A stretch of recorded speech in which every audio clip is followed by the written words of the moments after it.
غریب عوام کی حالت نہیں بدلی، اپنی جیبیں بھرنے کے لیے دن رات ہم نے پوری کوشش کی اور الزامات اور مخالفین کو جیلوں میں بند کرنے کے لیے کوئی کسر نہیں چھوڑی۔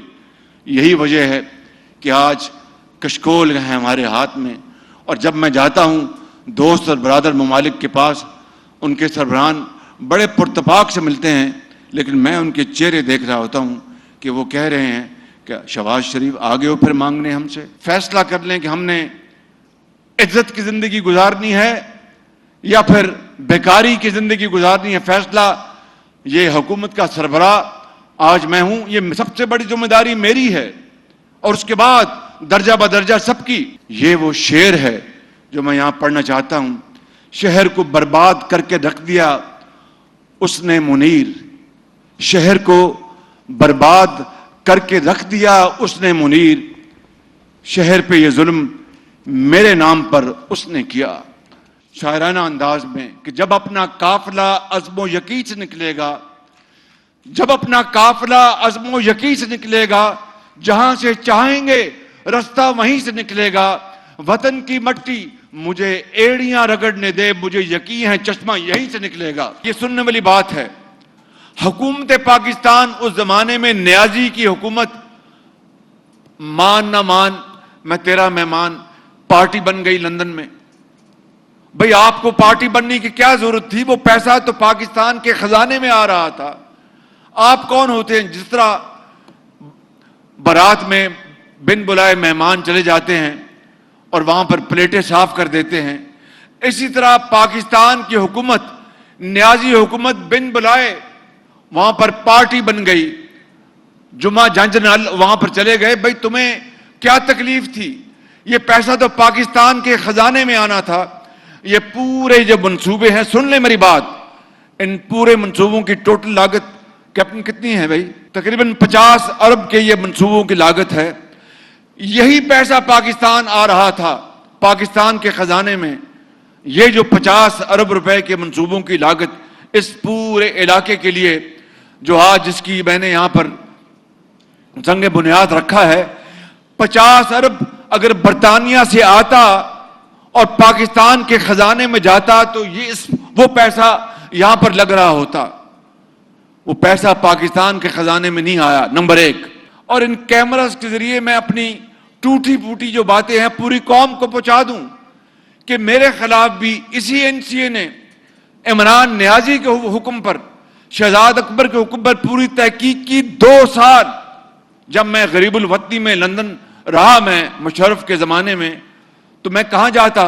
میں برطانیہ میں جب سعودی عرب سے وہاں پر امریکہ میں میرا کینسر کا میرا آپریشن ہوا، اللہ نے مجھے زندگی دی، میں لندن آ گیا، تو میں نے کئی مرتبہ کہا کہ میں اپنی محنت کر کے کچھ رزق حلال کے لیے کوشش کرتا، یا ملکہ برطانیہ کے جا کے محل کے باہر بیٹھ جاتا کہ میرے کچھ خیرات ڈال دے میرے پیالے میں۔ تو ظاہر ہے کہ اللہ کے فضل و کرم سے میں نے فیصلہ کیا کہ میں محنت کروں گا۔ تو عمران نیازی کے کہنے پر اسی این سی اے نے، جنہوں نے یہ 190 ملین پاؤنڈ کا حساب کیا، انہوں نے میرے خلاف 2 سال تحقیق کی۔ اب ذرا آپ تقابلی جائزہ لے لیں، صرف 1 منٹ لوں گا، اور اگر میرے خلاف 190 ملین پاؤنڈ تو چھوڑ دیں، 19 پاؤنڈ بھی ہوتے تو عمران نیازی کی حکومت کہتی کہ اس کو جناب اسٹیٹ بینک کے اپنا سپریم کورٹ کے اکاؤنٹ میں ڈال دیں۔ وہ نہ صرف قومی خزانے میں لے کے آتے، پورے دنیا میں مجھے نشر کرتے اور ہتھ کڑیاں لگا کے مجھے جیل بھجواتے، نمبر 1۔ نمبر 2، وہ مجھ پر مہربانی کرتے کہ جا کے برطانیہ میں معاہدہ کرتے کہ بھی شہباز شریف کا یہ 19 پاؤنڈ کا جو خدا نخواستہ جو پیسہ نکلا ہے، اس کی تشہیر نہیں کریں گے۔ کیا وہ بند لفافے میں لا کے اپنی کابینہ میں کہتے کہ یہ بند لفافہ ہے، اس کو آپ منظور کر لیں؟ یہ ہے وہ جرم میرے بزرگوں، بھائیوں اور نوجوان ساتھیوں، یہ ہے وہ جرم۔ میں آپ کو اس خدائے بزرگ و برتر کی قسم کھا کر کہتا ہوں کہ مجھے بعض اوقات رات کو نیند نہیں آتی تھی کہ اگر خدا نہ خواستہ ہم ڈیفالٹ کر گئے تو پھر اس ملک کا کیا بنے گا۔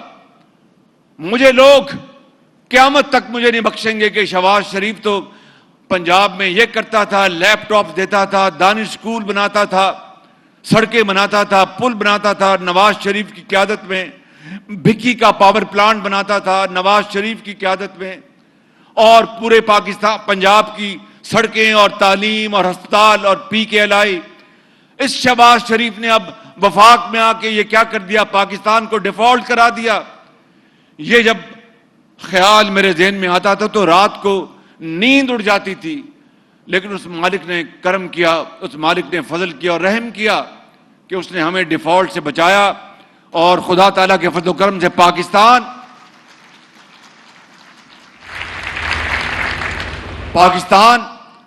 اب انشاءاللہ میں آپ کو اللہ تعالیٰ کے فضل و کرم سے یقین سے کہہ سکتا ہوں کہ اب پاکستان اپنی سمت میں آ چکا ہے. یہ ہے وہ خزانہ جو اللہ تعالیٰ نے صرف پنجاب میں نہیں، بلوچستان میں دیا ہے، سندھ میں دیا ہے، کے پی میں دیا ہے، اور کشمیر میں اور گلگت بلتستان میں. مگر ہم نے ان خزانوں سے کوئی فائدہ نہیں اٹھایا، غریب عوام کی حالت نہیں بدلی. اپنی جیبیں بھرنے کے لیے دن رات ہم نے پوری کوشش کی، اور الزامات اور مخالفین کو جیلوں میں بند کرنے کے لیے کوئی کسر نہیں چھوڑی. یہی وجہ ہے کہ آج کشکول ہے ہمارے ہاتھ میں. اور جب میں جاتا ہوں دوست اور برادر ممالک کے پاس، ان کے سربراہان بڑے پرتپاک سے ملتے ہیں، لیکن میں ان کے چہرے دیکھ رہا ہوتا ہوں کہ وہ کہہ رہے ہیں کہ شہباز شریف آگے ہو پھر مانگنے ہم سے. میرے بزرگوں، میرے نوجوان ساتھیوں، اس طرح کام نہیں چلے گا، زندگی اس طرح بسر نہیں ہوگی. آئیں آج فیصلہ کر لیں، اور انشاءاللہ وہ وقت آ گیا ہے، اب فیصلہ کر لیں کہ ہم نے عزت کی زندگی گزارنی ہے یا پھر بیکاری کی زندگی گزارنی ہے. فیصلہ یہ حکومت کا سربراہ آج میں ہوں، یہ سب سے بڑی ذمہ داری میری ہے، اور اس کے بعد درجہ بدرجہ سب کی. میں آپ کو آج بلا خوف تردید کہنا چاہتا ہوں، اس مالک کا حکم ہے، خدائے بزرگ و برتر کا. قرآن کریم میں وہ جگہ جگہ فرماتا ہے کہ میں کسی کی محنت ضائع نہیں کرتا.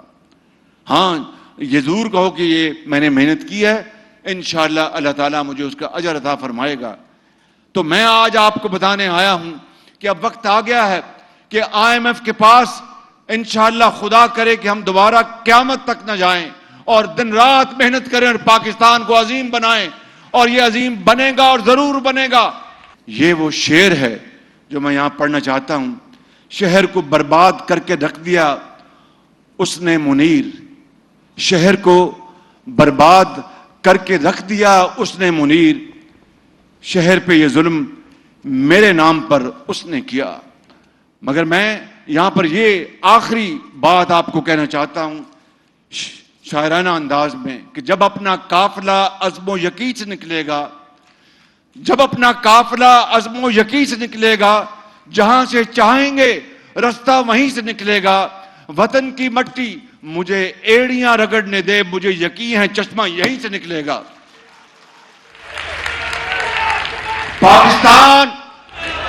پاکستان قائد اعظم